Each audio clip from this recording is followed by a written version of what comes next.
Hello, everybody. This is Granny. Onions. Onions.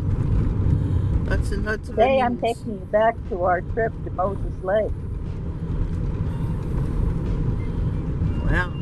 Lots of onions. You like onions? There they are.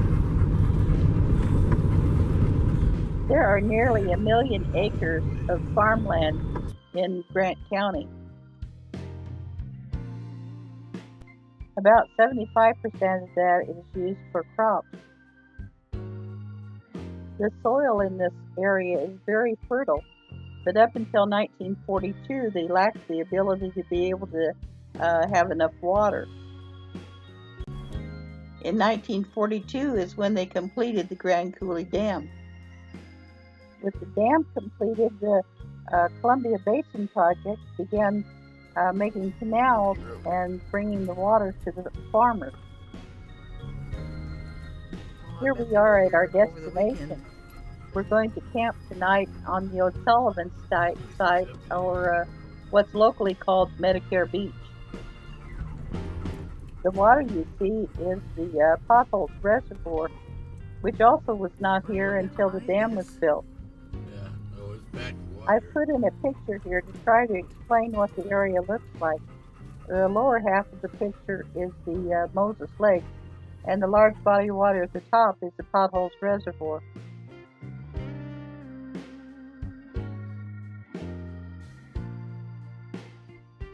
It looks like tonight we've gotten here just in time to see a big storm. Usually the reservoir is a nice, calm, peaceful lake, and today it's really being whipped up and has lots of waves, and we're not really sure how long it will last. Around here, a lot of times they have what they call Chinook winds. These winds are a result of weather hitting the tops of the mountains and then racing down the side and gaining force. The mountain range also explains why the weather is so different between the east and the west parts of Washington State. The weather hits the top of the mountains, releases all the moisture, and then when it reaches eastern Washington, it's very dry. Poor old Mike's really getting beat up by those waves.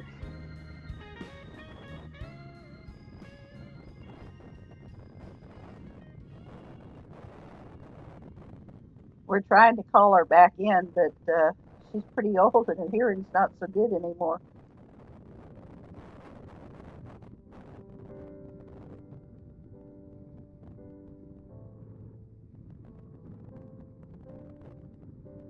Well, I think she gave up on it. Not today.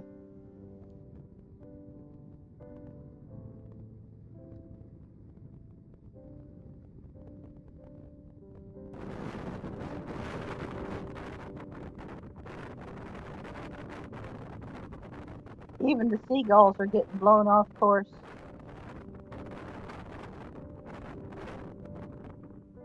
It's very windy, but it's warm.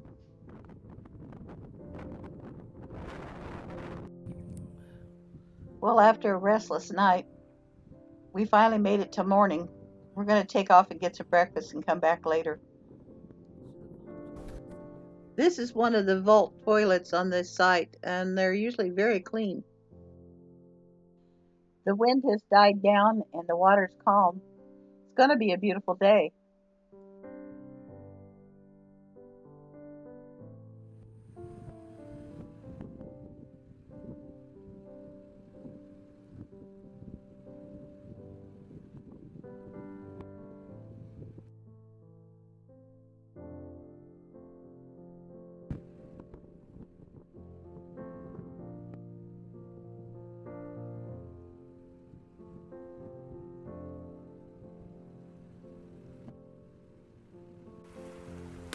Hey.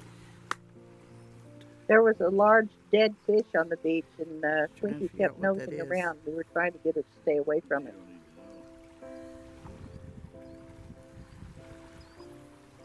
It turned out to be a beautiful morning.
Here's a row of fence posts with a little bit of barbed wire hanging from it.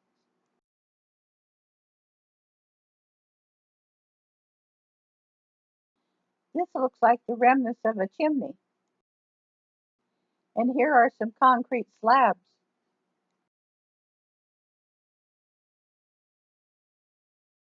There are several of these.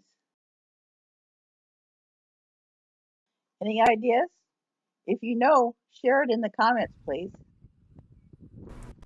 Lynn Cooley is a part of the Columbia Basin irrigation system. It's a wasteway, and it also is an important archaeological site.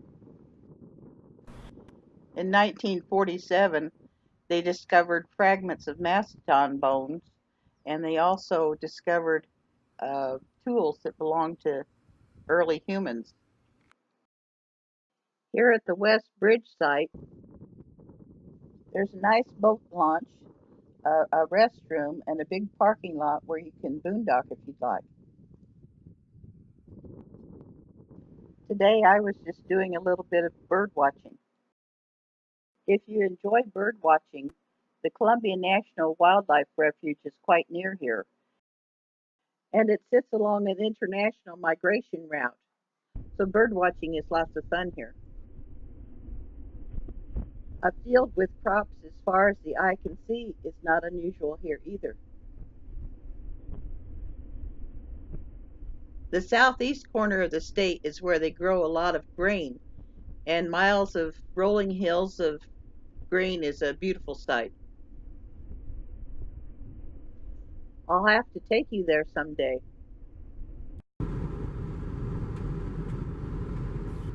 Orchards of fruit trees are also another big crop here.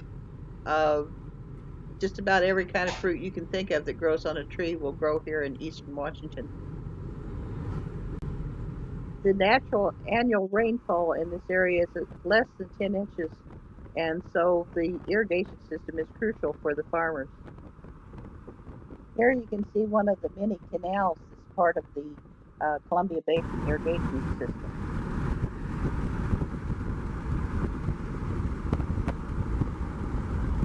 And now we're back at the Columbia River with the Saddle Mountains to our right.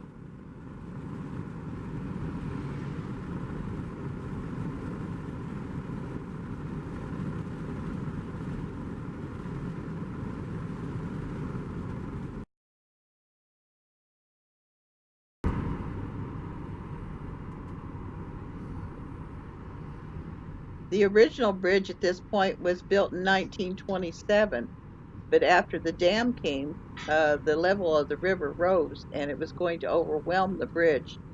So they dismantled it and rebuilt this bridge in 1962.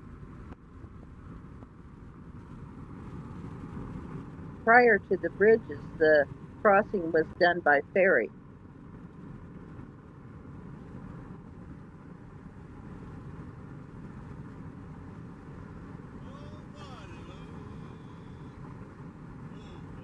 The Columbia River is the fourth largest river in the United States by volume.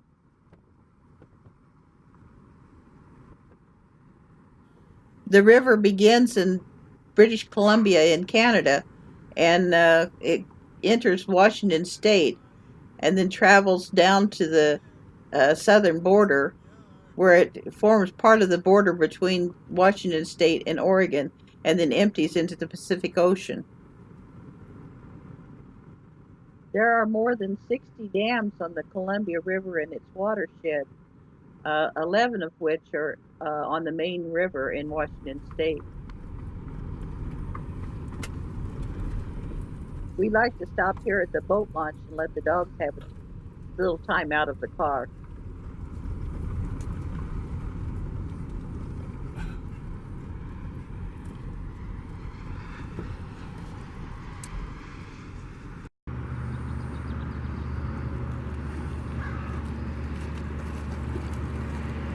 Fair enough, okay. We'll make a couple of stops on the way home, so if you want to see where we go, tune in for part 3. See you next time. Goodbye.